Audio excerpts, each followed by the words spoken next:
El pensamiento y el sentimiento llenan en teoría y en la práctica toda la vida de la humanidad. Pensar en la naturaleza es acudir de una manera impensada al creador de ella. Pero también ocurre a la inversa. Cuando pensamos en el creador de todas las cosas, evocamos la creación, lo creado. A lo largo de la historia, el hombre se ha planteado dos cuestiones fundamentales. Diríamos, se ha polarizado toda su vida en estas dos, diríamos, concentración de ideas. La razón y la fe, la ciencia y la fe. Se han peleado, vulgarmente expresado en la historia, los dos conceptos. ¿Quién sobresale? En unos momentos lo científico, en otro momento lo religioso. Con esta idea y con estos conceptos, con estos sentimientos humanos, científicos, como queramos denominarlos, huella de nuestro tiempo, se ha planteado una cuestión fundamental para la vida, por un lado del científico, por otro lado del religioso, pero en definitiva del hombre en general. Por eso, esta relación ciencia-fe, razón-fe, nos ha llevado a presentarles un título muy sencillo, muy atractivo. Luego verán ustedes que es de gran contenido. Es este título que les ofrecemos. Por un lado, la ciencia, el universo, por otro lado, la religión, pero no podemos olvidarnos de Dios. Es decir, universo, Dios, religión.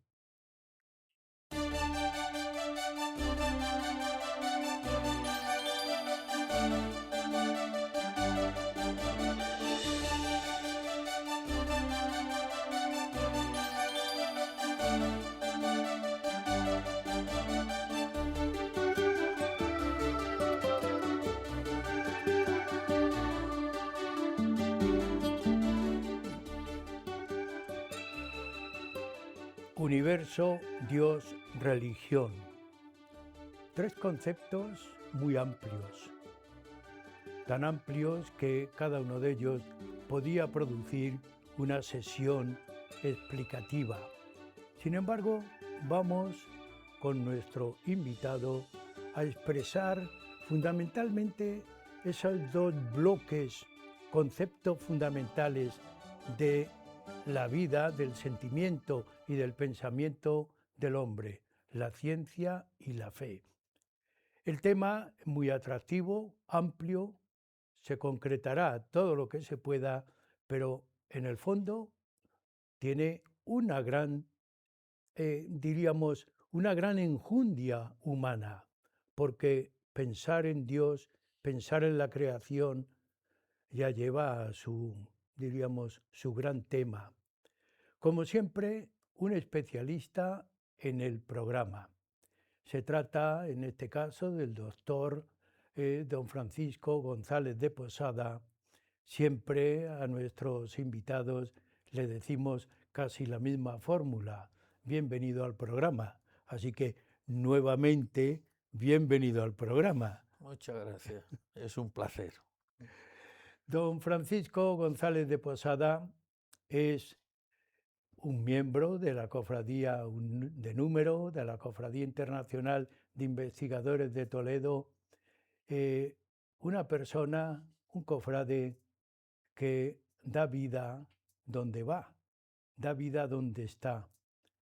Gran saber, gran pensador, un gran divulgador del saber y de la ciencia, y que hemos tenido en otros momentos también la dicha de contar con él.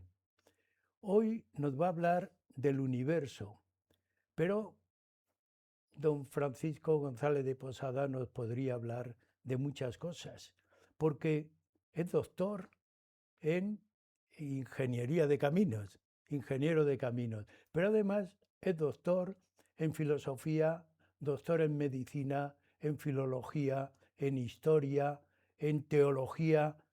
Yo no paro de decir doctorados, me quedo corto. Es una persona que se ha dedicado y se dedica a divulgar el saber y la ciencia, que se dedica a enseñar.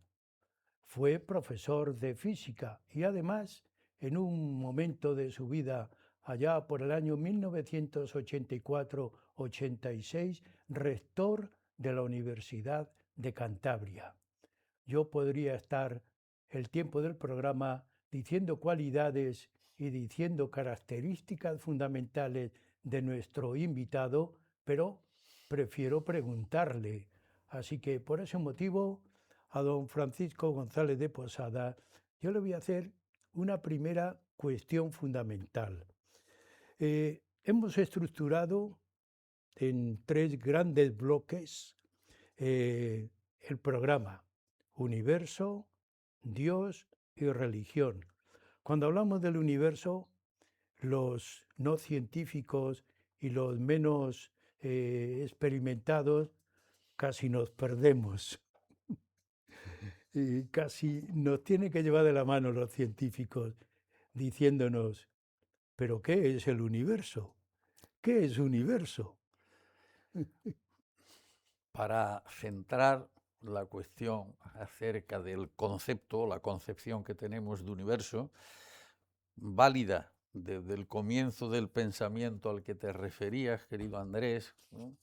Pues la definición que a mí me gusta ofrecer es que universo es todo lo que existe, pero en el sentido de los 3 tiempos del verbo existir, que ha existido, que existe y que existirá. Y el todo lo que existe en el sentido tradicional desde la filosofía aristotélica, ¿no? Existir y fisicidad, o existir y físico, eran equivalentes o palabras sinónimas. Pero en los últimos tiempos pues se está hablando de la posibilidad, algunos creen que con certeza, de la existencia de universos paralelos y en su caso también de universos preexistentes al actual, que sería primicia de unos consecuentes. O lo que es lo mismo, el todo lo que haya existido, veremos a continuación qué quiere decir esto con más precisión, que existe y que existirá, todo eso es lo que tendría que ser el concepto de universo. ¿Eh? El todo. Sí, sí. El todo. Pero resulta que sabemos, no solo fe científica, sino sabemos que no podemos saber nada, como veremos a continuación, antes de la aparición de lo que llamamos, y ahora lo voy a precisar, nuestro universo, ¿eh? Y en consecuencia, pues a mí me gusta decir que el universo al que le pongamos nuestro universo, que lo tiene que englobar, es aquel del cual es capaz de hablar nuestra física actual. En consecuencia, como sabemos que no podemos conocer más allá de unos ciertos límites de nuestro universo y que no podemos saber absolutamente nada antes de la aparición de nuestro universo, hay que distinguir entre el universo como el todo total posible de lo que podemos hablar, ¿eh? Entonces, la primera cuestión a dilucidar es cuándo aparece nuestro universo, ¿eh? Y qué es la situación actual del universo del que puede hablar la ciencia en relación con lo que venía siendo universo desde Aristóteles, digamos, para acabar pronto, Galileo, Newton, Maxwell, hasta llegar a la figura de Einstein, ¿no? Entonces, el punto capital para ver la cosmología actual, es decir, lo que la ciencia nos dice hoy acerca del universo, pues hace falta disponer de una imagen con la que sí podríamos ir viendo. Tenemos en este momento ahí la visión que actualmente se ofrece, accesible por internet a cualquiera que quiera preguntar por universo, por cosmos, por historia del universo. Y entonces lo que podemos observar en esa figura es que parece ser, desde la ciencia, que todo lo actual aparece en un instante del que podemos hablar ahora, que llamamos el Big Bang. Una expresión de la que también podríamos estar hablando mucho tiempo, pero en fin, el universo surge, el universo como una emergencia. El todo lo que existe, de lo que es capaz de hablar la física, surge en un momento determinado del devenir temporal, otra cuestión complicada. Y ahí, si trazamos el eje de esa figura de simetría cilíndrica, el eje axial, pues ahí se expresa cómo ha ido creciendo el universo, lo cual esto ya es algo que nos impresiona y lo que hace difícil la intelección si uno no reflexiona filosóficamente sobre la realidad científica, ¿no? Entonces, la primera cuestión que podemos observar en esa figura, que es espléndida, es que hasta el siglo XX lo que queríamos es tener una descripción del universo. ¿Cómo es el universo en el que estamos? Y lo primero que hemos aprendido es que es imposible saber cómo es el universo. Y al mismo tiempo que hemos renunciado a conocer la actualidad del universo, cómo es el universo hoy, que querían describir Aristóteles, Platón, Newton, Maxwell, etc., hoy lo que podemos es afirmar con orgullo, pero con distancia, cómo ha ido evolucionando el universo. No sabemos cómo es, pero conocemos la historia, conocemos su historia desde hace 13.800 millones de años, ¿no? A mí, no científico, me llama la atención y además me reclama el pensar un poco y ver la grandeza del esfuerzo humano para llegar a conocer, porque esto, si vas a iniciar un curso y no te dan previamente ninguna cuestión, el descubrir lo que es, donde te vas a situar, es un gran esfuerzo para la persona. El hombre ha tenido que hacer un gran esfuerzo y aquí también se ve un poco, luego hablaremos, la grandeza de Dios que nos ha, diríamos, nos ha enchufado, ¿no? Para llegar a conocer, sin saber nada, 13.800 millones de años, ya hablamos de una cifra, hablamos de la expansión del Big Bang. Todo esto demuestra la grandeza del esfuerzo humano. Es algo que yo quiero decir, no sé, que me sale espontáneamente. En la tradición filosófica y religiosa, el punto de partida es siempre las características que la humanidad, el ser humano, pues digamos, posee en relación con todo modo de vida preexistente. Y las tres notas que a mí me gusta destacar siempre: 1, inteligencia; 2, libertad; y 3, el aspecto, digámoslo así, de la filosofía moral, responsabilidad. Inteligencia, libertad y responsabilidad unida a la voluntad. Tendríamos esos elementos. Con estas referentes acerca de la capacidad intelectual o de razonamiento por parte del hombre, pues es como se ha llegado a este impresionante conocimiento que tenemos hoy. Pero al mismo tiempo que podemos afirmar el conocimiento tan impresionante, como digo, podemos ser conscientes de las limitaciones que tiene nuestro conocimiento actual. Esto es muy importante, porque entre otras razones las verdades científicas o la certeza científica negativas son absolutas, desde la ciencia actual. El que yo haya dicho hace un momento que sabemos que no podemos saber, eso es importante, porque eso es absoluto. Sabemos que no podemos saber nada anterior, en su caso, en caso de que hubiera existido, antes del Big Bang.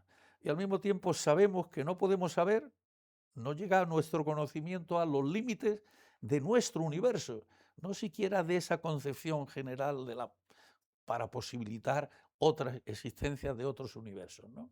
Y entonces, si volvemos un poco a la figura que tenemos ahí, esto representa la historia, desde ese momento inicial hasta el presente. Y esa figura, pues lo que nos está diciendo es cómo ha ido creciendo el universo. El eje axial de simetría axial o cilíndrica, es el eje del tiempo. Pero es el eje del tiempo, este es otro problemón, por eso hay que explicar. El eje del tiempo newtoniano-kantiano, no es el tiempo de la relatividad o el tiempo einsteiniano en el que se ha ido más o menos centrando el conocimiento para disponer de esa cosmología actual, ¿no? Pues sobre el eje, el único referente que de verdad tenemos los seres humanos, ese eje del tiempo o del devenir, ¿no?, es el que utilizamos para la representación de esos 13.800 millones de Sí, años. sí. Bien, pero ¿qué es lo que representamos? Pues lo que estamos representando es cómo ha ido creciendo un algo que tampoco es perfectamente definible y que referimos distancias entre galaxias, hipotético radio o diámetro, según queramos ver la figura de nuestro universo, pero lo que sí sabemos es cómo ha ido evolucionando. Esto es lo impresionante, que sabiendo que no podemos conocer cómo es, la obsesión, como digo, de toda la historia, hasta Newton, pues sin embargo sabemos que el universo, cómo ha ido desenvolviéndose, o con la palabra propia de la filosofía zubiriana, por introducir a Zubiri, la dinamicidad intrínseca del universo, que es quizá la propiedad más significativa del universo, cómo ha ido dejando de ser como era en cada instante para ser de otra manera. Y ese ser de otra manera donde más claramente se ve es en la expansión.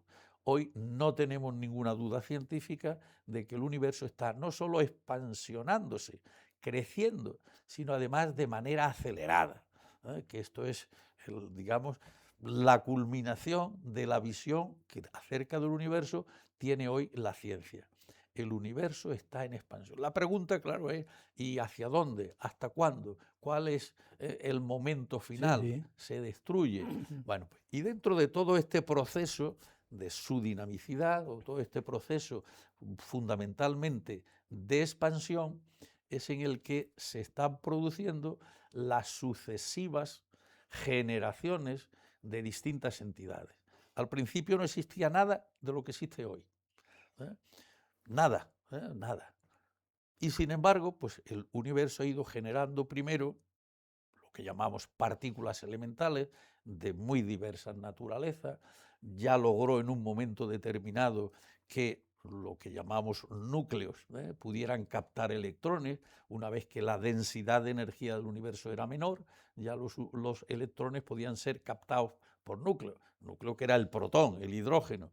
El universo por sí mismo solemos decir que solo fue capaz de generar hidrógeno, quizá algo de helio, los, digamos, los elementos de la naturaleza más sencillos. A veces se dice, bueno, a lo mejor uno de los isótopos del litio también. No, no, no. Fue necesario que el universo generara estrellas, que estrellas murieran, lo que decimos muerte de las estrellas, y en la dispersión del material de las estrellas cuando muere, ya sí fue posible que se generaran pues los otros elementos. Si cogemos la tabla periódica, pues bueno, calcio, berilio, estroncio, bario, radio, ahí podríamos ir viendo los 92, digamos, clásico primero, y posteriormente pues lo que llamamos tierras raras, ¿no? Actínidos y lantánidos. Pero todo eso fue un proceso de generación. Al principio no había estrellas, ni galaxias, no había nada de eso. También esto fue creado posteriormente. Y lo más determinante es lo que sucedió cuando el universo tenía unos 300.000 años, muy jovencito, que es cuando el momento en el que, pues, lo describimos de distintas maneras, pero fundamentalmente, cuando la luz fue capaz de superar la barrera de constricción a la que estaba sometido por la materia. Entonces el universo dio a luz. Si existieran otros Y, universos, el muy, universo había dado a luz. muy, Y además, muy importante la cuestión. y además impresionante. Sí, Bueno, sí, pues ese acontecimiento, sí. que lo podemos observar hoy en el cosmos, en todas direcciones y en todas partes, pues es lo que se llama la radiación fósil o la radiación de fondo, lo que nos viene informando de cómo fue el universo desde el Big Bang, desde el momento, instante inicial, desde la perspectiva religiosa, desde el instante creacional del universo hasta el momento actual.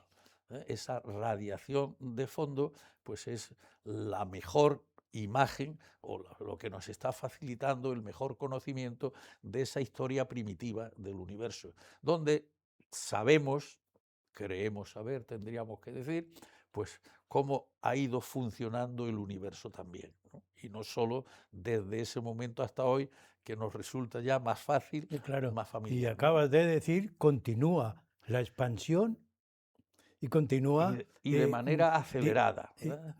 de manera acelerada. Sí, en esa figura, desde el punto de vista geométrico, Sí, pues la podemos explicar muy sí, bien sí. mediante la pendiente.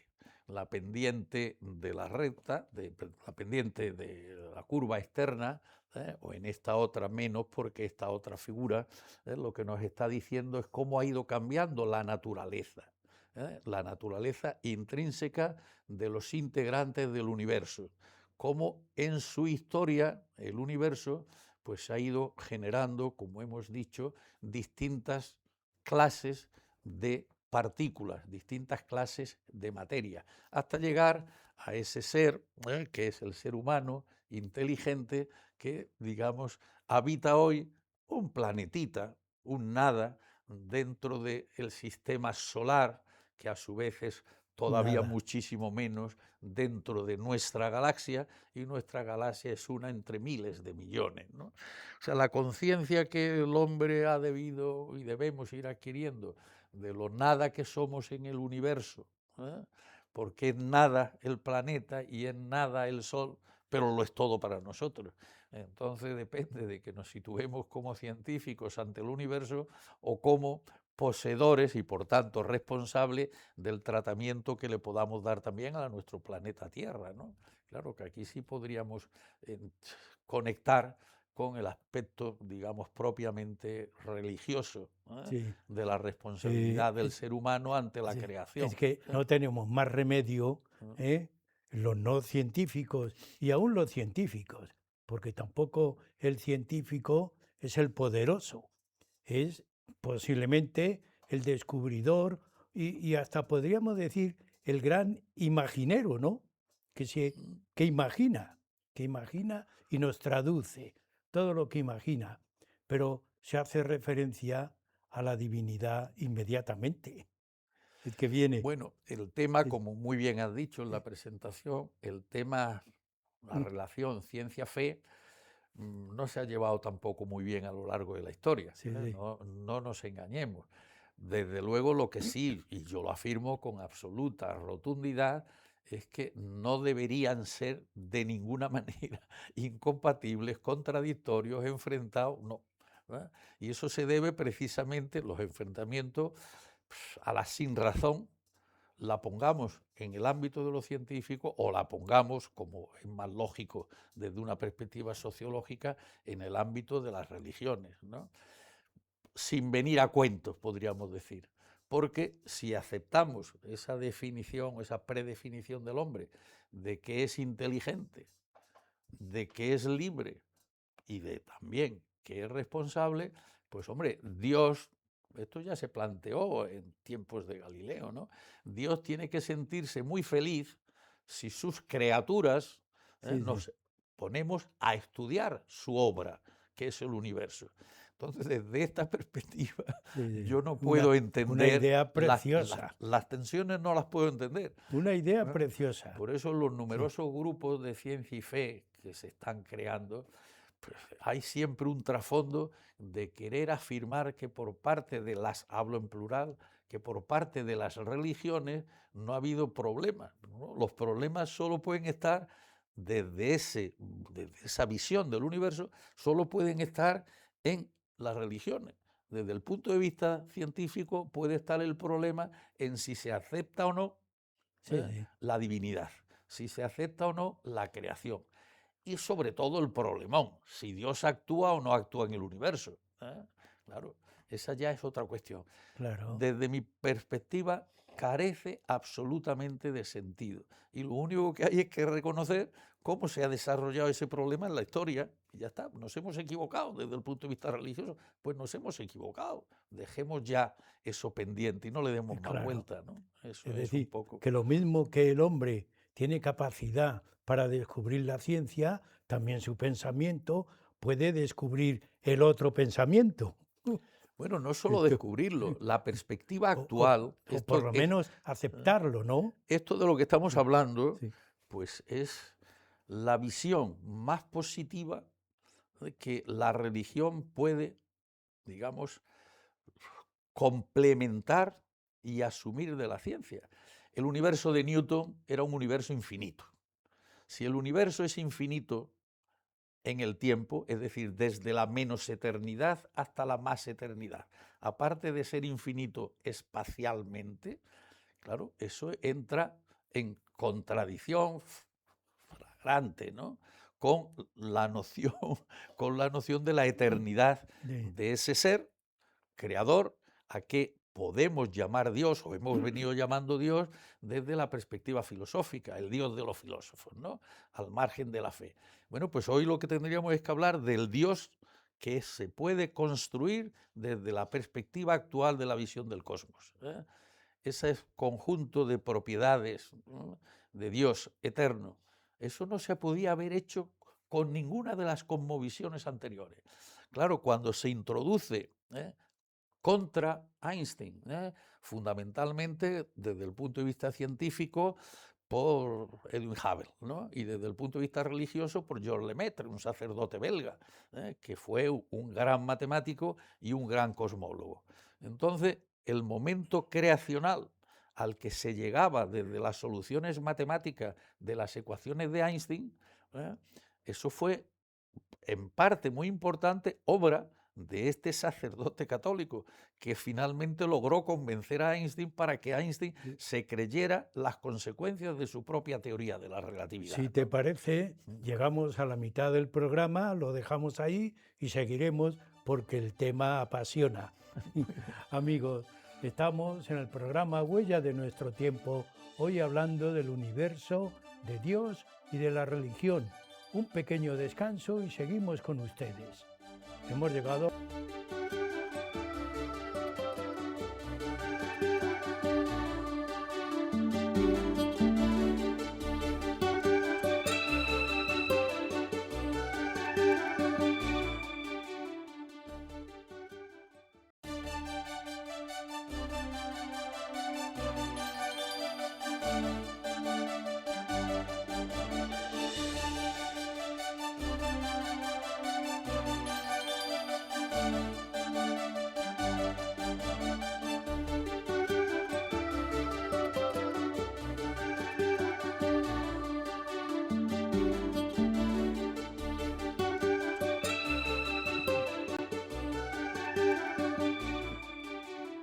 Continúa con nosotros el profesor, doctor, don Francisco González de Posada, que hoy nos está llevando la mente por el derrotero más importante que puede tener el ser humano. Sentir, pensar, pero pensar nos ha dicho en la primera parte libremente y responsable de todo lo que hace y trabaja. Este es un mensaje importante que hoy en el programa tenemos que divulgar. El hombre libre piensa libremente, pero es responsable de todo lo que piensa. Nos ha hecho una exposición en la primera parte del programa sobre el universo, nuestro universo, qué es el concepto que podemos tener del universo. Pero nos reclama el programa, además de la ciencia, la fe. Dios, la existencia de Dios, la intervención, participación y creación de Dios. Pues vamos a seguir con esta idea. Y le preguntamos a nuestro invitado, Dios, creador, no puede ser olvidado en el programa. tampoco al tratar No puede ser del olvidado, cosmos, ¿no? porque nos está reclamando ya. La visión que tenemos en la ciencia hoy, en la cosmología, acerca del instante inicial del Big Bang, eso ha sido a lo largo de la historia humana, ¿no?, el momento histórico en el que mejor y de manera más fácil puede compatibilizarse la noción de la creación y por tanto de un creador, ¿no? Ese momento inicial puede ser interpretado, sigo desde la ciencia, luego hablamos de la fe, puede ser interpretado como fruto de la creación de un ente, que necesariamente es de naturaleza no material, es decir, sobrenatural o espiritual, como queramos decirlo, y que ha de tener una serie de atributos, por utilizar la expresión clásica de la teología, como el ser creador, obviamente, de todo lo que existe, ser omnipotente, bueno, es obviamente omnipotente a los efectos de entendernos, ser omnisciente, en fin, y sobre todo, ser eterno sin que haya ninguna otra realidad eterna. Esto es lo importante, que es que desde Aristóteles hasta Newton y Maxwell, como estoy reiterando, ¿no?, el universo era infinito, y el universo estaba ahí desde siempre. Claro, esto es precisamente el conocimiento de la ciencia actual el que invita, ¿no?, el que invita a que podamos ver de manera más clara esos elementos o esos atributos de ese ente superior, en el que desde la fe pues decimos que creemos. Solo que ahora la ciencia facilita enormemente la creencia, como no lo había hecho a lo largo de toda la historia. Sí, Que sí, este es el tema sí, sí. capital, ¿no? Pero claro, queda una pregunta, ¿no?, que es para la ciencia y es también para las religiones. Desde el punto de vista común, ¿cuál es la pregunta? Pues la pregunta es muy sencilla. Ahí tenemos el universo, pero ¿Dios actúa en el universo o no? El problema de la posibilidad de si actúa o no. Bueno, en mi tesis doctoral en teología, pues yo lo que planteaba precisamente es la respuesta a esta pregunta. Y aquí la ciencia nos dice que el universo está funcionando, ojo, desde sí mismo, por sí mismo y para sí mismo, podría decir un poco más, ¿eh? Está funcionando, porque está respondiendo básicamente a las leyes que hemos descubierto en el propio universo.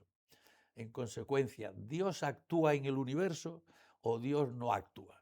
Porque obviamente, de acuerdo con lo que acabábamos de decir, Dios omnipotente, omnisciente, ¿eh?, puede hacer lo que quiera, obvio, ¿eh? Pero la física actual o el conocimiento actual le deja que haga lo que quiera. Bueno, la tesis más positiva, más llamativa, que es lo que yo he querido destacar dentro de este conjunto de mundos, es que Dios hizo tan bien, tan bien, tan bien, tan bien el universo que no necesita modificarlo, ¿eh? Parece esto una Esto es tontería, una maravilla, pero ¿eh? evidentemente, bueno, pues Es esto una no es maravilla. tan fácil, ¿eh? No, esto no es tan fácil. Sí, Esta es la interpretación sí, más sí. obvia que desde el conocimiento actual, no. Si aplicáramos las leyes que conocemos del funcionamiento de lo real, de la física, pues entonces no haría falta, ¿eh?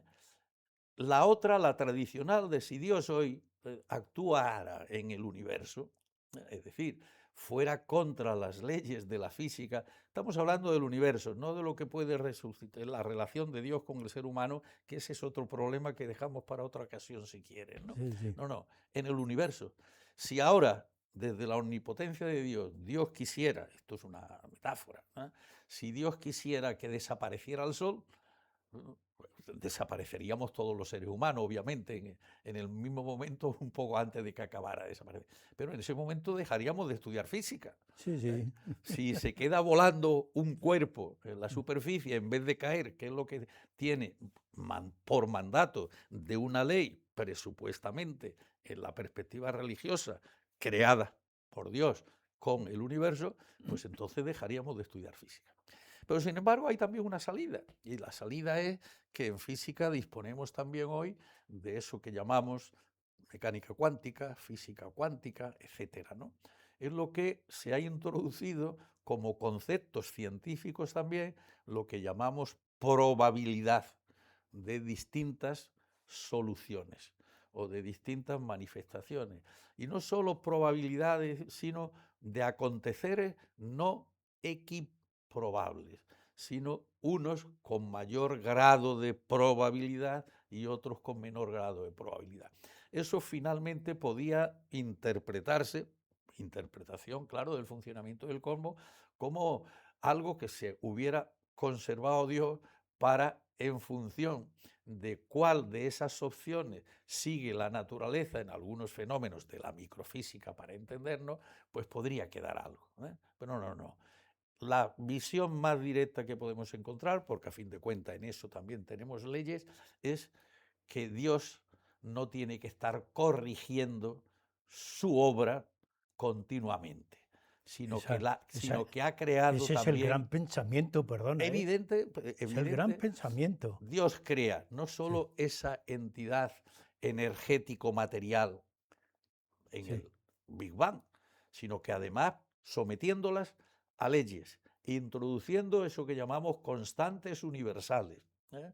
En consecuencia, pues Dios hizo una magnífica obra en cuanto a cómo podemos interpretar desde el conocimiento científico, ¿no? Que esto es lo que yo considero que es importante y que no le estamos dando, ¿eh? Y si de aquí queremos volver un poco hacia el pensamiento anterior, pues claro, esto ya nos da una luminosidad en el ámbito de las religiones que a mí me gusta coger mejor el tema de Calvino, ¿eh? Calvino es la institución de religión, la magna obra, posiblemente la más importante teológicamente hablando de todo el protestantismo, por lo menos del siglo XVI en sus comienzos, pues entendía que, como no se conocía tan bien como hoy el funcionamiento del universo, pues entendía que Dios en su relación con el universo era providencia y gobernanza. Estos dos conceptos capitales. ¿Y cómo se puede aclarar esto un Sí. poco? A ver, ¿Qué quería decir? Bueno, que Dios era providencia. providente, eso siempre, eso no Sí, era. Pero con gobernanza lo que estaba diciendo es que estaba actuando permanentemente sí, sí. en el funcionamiento del universo. Nada menos que eso, nada menos que eso. Bueno, Ya, hasta ahí pues eso hubiera quedado ahí perdido. Pero es que Newton, el gran Newton, no en 1500, la tercera y cuarta década, cuando se hicieron todas las obras de la institución de religión de Calvino, sino que en 1687 Newton era calvinista. Y como Newton era calvinista y él no conocía el funcionamiento de sus propias, vamos a llamarle, ecuaciones, pues Newton recurría a Dios, ¿eh? Entonces, los planetas, la Tierra, por ejemplo, se escapaba de la órbita. Y entonces Dios, dentro de esos criterios de providencia y gobernanza, movilizaba a los ejércitos celestiales, ángeles, arcángeles, tronos, dominaciones, serafines, querubines, ¿verdad?, a que cogieran los planetas y el gran Newton, ¿eh?, el ser más es decir, inteligente que ha habido en la historia, sí, recurría, desde sus comienzos de calvinista, recurría a la gobernanza de Dios para poner a los satélites. Claro, esto sí, hoy no tiene sentido, ¿eh? claro, no tiene No. sentido, pero Newton tenía una gran imaginación, Sí, porque, y sobre todo una gran sabiduría física. Lo que a ver, pasa que él, como todavía no existía lo que hemos llamado después el cálculo diferencial y el cálculo sí, íntegro diferencial, a él no podía utilizar las ecuaciones con la perfección con la que las podemos utilizar nosotros ante leyes de la física que no se expresan sí, nada más que mediante ecuaciones diferenciales. Entonces los planetas no se escapan de sus órbitas. No hace ya, falta que venga nadie a ponerlos en su sitio, porque funcionan de acuerdo con las leyes. Esta es la cuestión, ¿no? sí, sí. Importante. Él seguía, pero sin embargo, a él le faltaba Le eh, faltaban matemáticas, a pesar de ser el mayor genio, sí, decimos, de la física teórica en ese momento, finales sí, del siglo XVII, pero con una concepción clarividente del funcionamiento del cosmos y, claro, el regalo impresionante de las dos teorías físicas primordiales, la dinámica, que hoy llamamos dinámica newtoniana, el movimiento, ¿eh? Y la teoría que llamamos teoría universal, yo me gusta decir teoría newtoniana de la gravitación universal, si queremos sí, decirlo, sí, porque claro, eso también ha cambiado, ¿no? En ese otro cuadrito que teníamos ahí, sí. que Lo pondremos es de suma porque, importancia porque para... también tenemos que aclarar, estamos hablando en esta última parte del programa, ya hemos dicho el título del programa, por un lado universo, por otro lado Dios, en otro capítulo, y el último, la religión.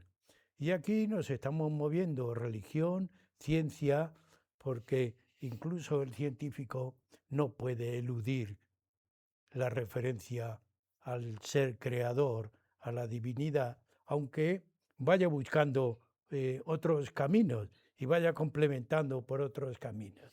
Y si nos ponen el cuadro, se puede explicar. Pero también la Iglesia, diríamos, la religión cristiana y católica, que estamos hablando de ella. En el fondo y en la forma estamos situados por lo menos en paralelo, que ahora hay que meterse, Sí. meterse en ello.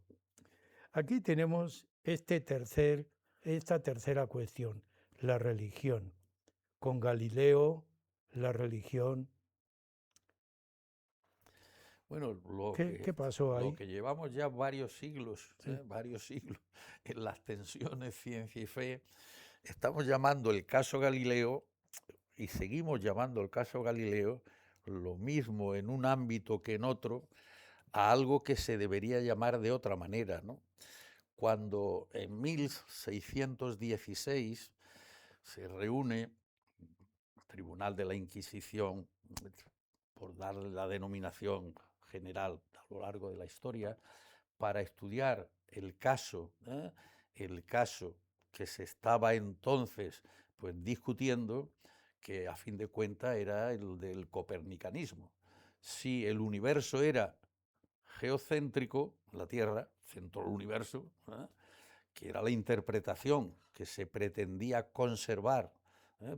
basándose, se decía, en el Génesis, o el centro del universo era el Sol, geocentrismo o heliocentrismo. Sí, Esta sí, era la discusión, ¿no? sí, sí, Entonces, pues se utiliza a Galileo, que ha ido descubriendo con lo que entonces se llamaba el anteojo, hoy llamamos telescopio, ¿no? Había ido descubriendo un universo, presupuestamente, había descubierto un poquito más de lo alrededor de nuestro planeta Tierra, ¿no? Pero en fin, estaba ya absolutamente claro que la tesis copernicana, 1543, antes del concilio, es el de Revolutionibus Orbium Celestium, ¿no? Antes del concilio de Trento, y eso estaba ahí. Pero entonces esta tensión lo plantea Galileo y paralelamente Kepler, pero Kepler estaba ya en ámbito protestante, no estaba en el ámbito católico como la Italia, de Venecia a Florencia y Roma, que era el camino galileano, ¿no? Entonces lo que se hace es condenar el copernicanismo, si queremos decirlo así, pero formalmente lo que se condena es el heliocentrismo, sí, sí. por contrario a las Sagradas Escrituras, nada menos, y en consecuencia herética. Esta es la consecuencia, eso es herético. A partir de ahí, pues claro, se ha metido la pata, como popularmente decimos. Bueno, pues esto es lo único que había que haber hecho entonces. Sí, El entonces puede ser cuando aparece Newton, cuando, ¿no? Porque incluso en el colegio de los jesuitas de Roma, pues ya había personas que habían detectado pues lo que hablábamos de manchas solares, de otros satélites en Júpiter, etc. Se sabía perfectamente, aunque no se supiera todavía perfectamente qué era el universo, como tampoco lo sabemos hoy, ¿no? Entonces fue una pérdida de tiempo estúpida, ¿eh? Eso es, digamos, el punto inicial de fricción. Pero en vez de poner la cuestión ahí, en 1616, cuando se condena el copernicanismo por contrario a las Sagradas Escrituras y en consecuencia herético, pues se le obliga en ese acto que se está, pues digamos, juzgando a Galileo, en ese mismo acto lo que se le dice por medio del hoy San Roberto Belarmino, que había sido el presidente del tribunal que mandó a la hoguera a Giordano Bruno 16 años antes, ¿no? Y entonces ese mundo fue tan absurdo, pero el problema es que tan absurdo, bueno, pues por orden del Papa, Belarmino le comunica a Galileo que tiene que estar callado y que tiene que guardarse la pluma y que de esas cosas él no puede, no puede ni hablar ni escribir. Bueno, y Galileo, que esto todavía no, los últimos aconteceres que promovió Juan Pablo II, San Juan Pablo II hoy, para el reconocimiento o la búsqueda de más verdad, pues no se ha llegado a esto todavía. Falta mucho en nuestra Iglesia para que aquello se reconozca con absoluta naturalidad y se resuelva de verdad. Y entre otra cosa, dejar de llamarse caso Galileo, ¿no?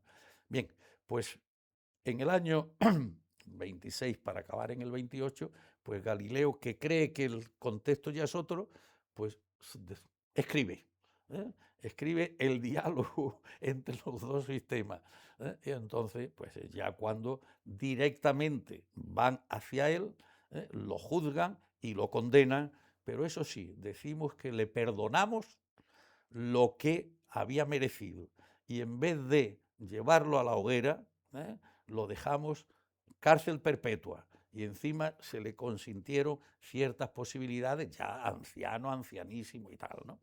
Bueno, pues esto es un acontecimiento que lo único que tenemos que decir, bueno, luego las obras de Galileo tuvieron en el índice hasta muy pasado ya el siglo Sí. XVIII, Si etcétera, podemos ¿no? ver el cuadro que habíamos dejado pendiente, ya como estamos al final del programa, aquí tenemos, en teoría, son los mismos conceptos, Los mismos, pero términos lingüísticos. sí, Esa es la cuestión.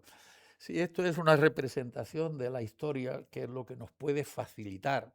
No es fácil tampoco para los científicos, ni mucho menos el que sepan en qué situación está hoy nuestra física desde una perspectiva filosófica o metafísica. Y esto considero que es capital, ¿no?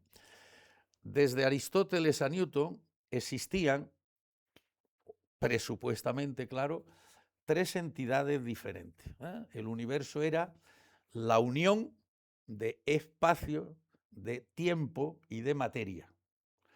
Por eso todavía hoy, si sí, nos sí. pusiéramos a hablar en foros de última categoría intelectual, seguimos hablando de el espacio y de el tiempo, artículos determinados, ¿eh? Y la materia. Bueno, pues eso es radicalmente erróneo desde la perspectiva actual. Con la relatividad especial, pues ya pudimos observar que el espacio y el tiempo dejaban de existir si queríamos interpretar el universo. Que lo que existiría, en todo caso, la gran contribución de Minkowski a la relatividad especial de Einstein, es un contexto espacio-tiempo, una realidad subyacente única, donde tenían lugar los fenómenos físicos, que solo le podía ocurrir a la materia, porque al tiempo y al espacio clásico no le ocurría nada.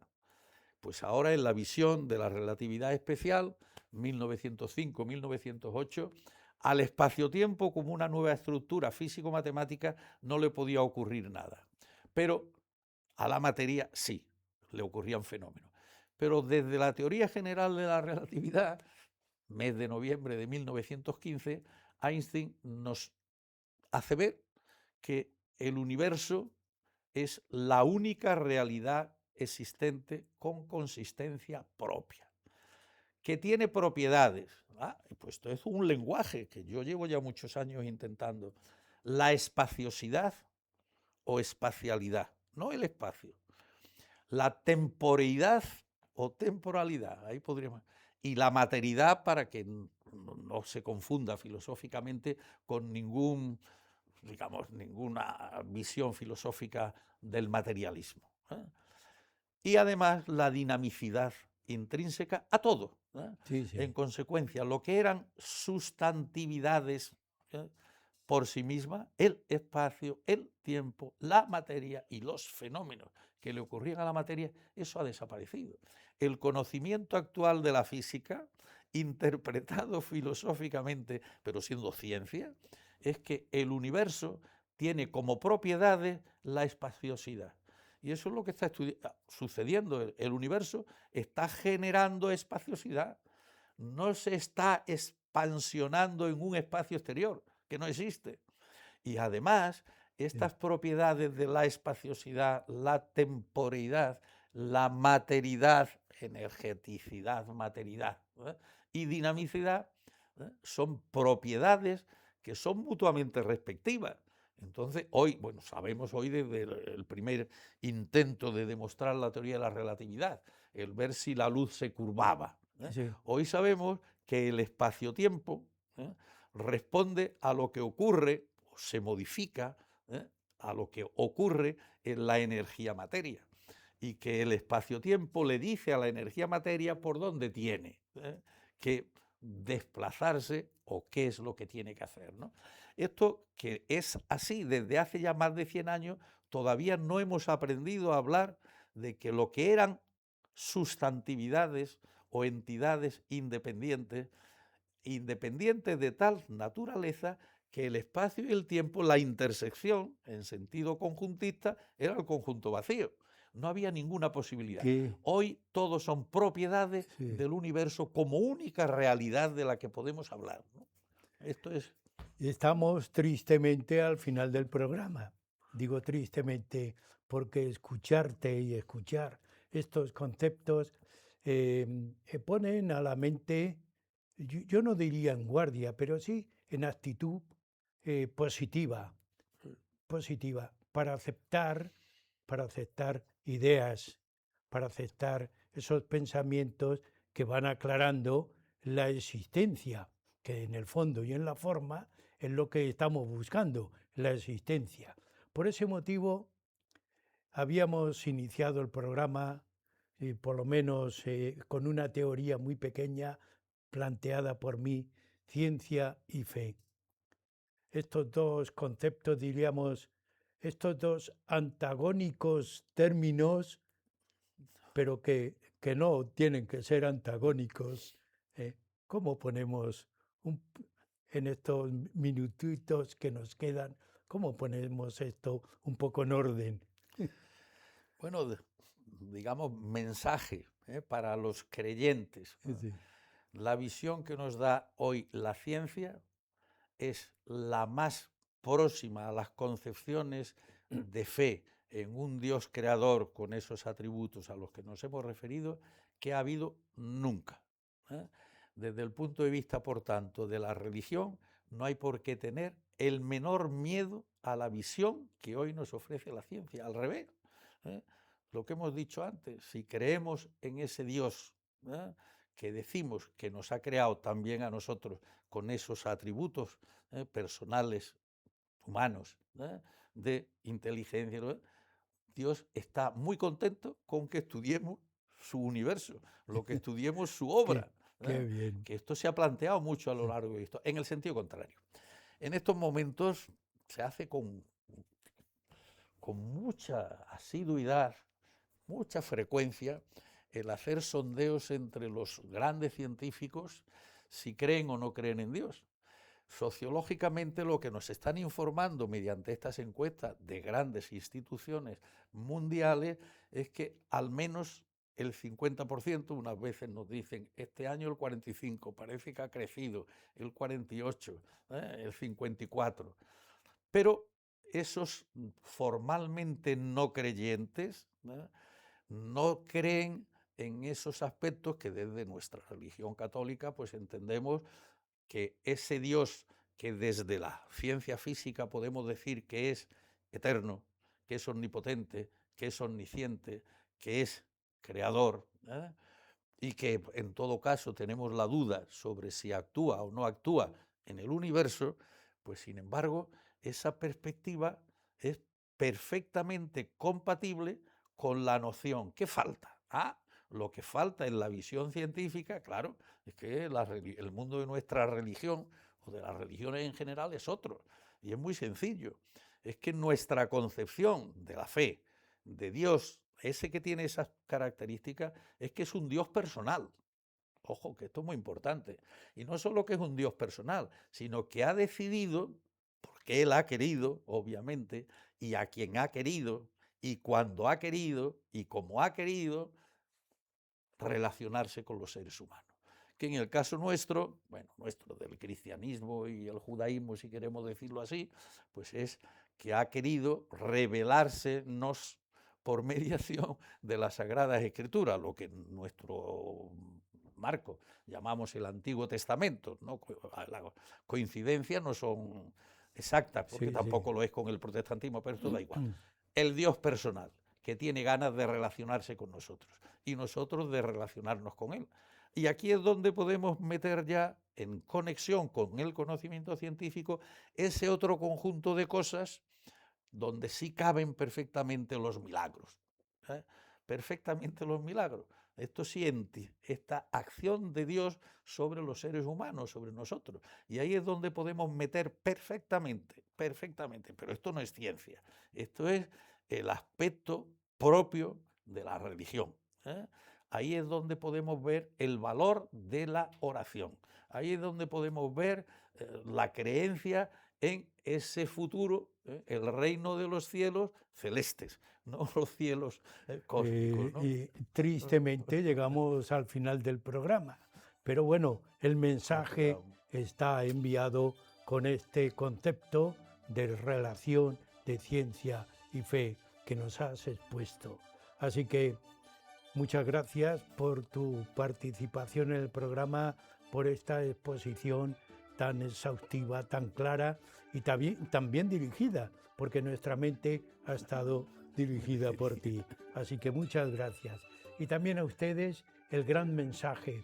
Dios está contento que estudiemos el universo, porque estamos estudiándole a Él y uniéndonos a Él. Con esta idea terminamos el programa Huella de nuestro tiempo, y yo siempre les digo lo mismo: cada semana un tema nuevo y cada semana una opinión nueva en Huellas de nuestro tiempo. Así que hasta la próxima programa.